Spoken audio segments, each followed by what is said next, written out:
So what is domestic violence? Most people, when they hear that, think physical. But it's so much more than that. Most of all, it's about power and control in a relationship. It's where one person in the relationship tries to exert their power and control over the other person, and they do it through a pattern of things. Yes, it can be physical, and when we talk about physical, it doesn't have to be just hitting. It could be where someone spits on someone, throws objects in their direction, physically intimidates them, stands in their pathway so they can't get by, puts holes in the wall, breaks things. But it's also emotional. Most of the clients I work with deal with emotional abuse. And this could be calling them names, belittling them, making them feel like they're nothing unless they're with them, making them completely dependent on them financially, even just to get their basic needs met. Sometimes they need that person to give those things. And that can be with their medication, just things that they need. But it's also can be stalking behaviors. They can do things where they are constantly checking their phones, going in through their emails, seeing who they're talking to, completely isolating them from friends and family. That's one of the biggest red flags, is that basically they isolate you from the people that you love, that you once spent time with. And they will make it sound really sweet. They will say things like, if you love me, then you'll spend all your time with me. And then slowly, you start to notice that you don't have the same friends that you had anymore.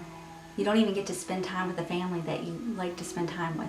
And sometimes they'll even isolate you so much so that they move you to the middle of nowhere, where it's like out in the country.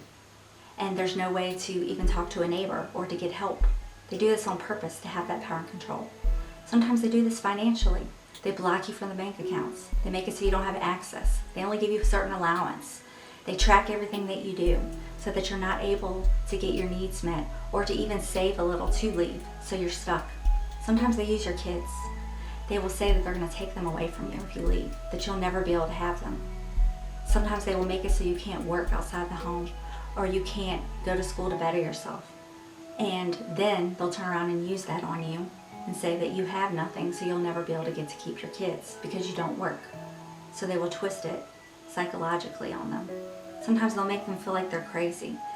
They'll say all of this is their fault. They'll keep doing these things to them and making them feel like this is their fault. If they did this better or did that better, then they wouldn't react the way that they do.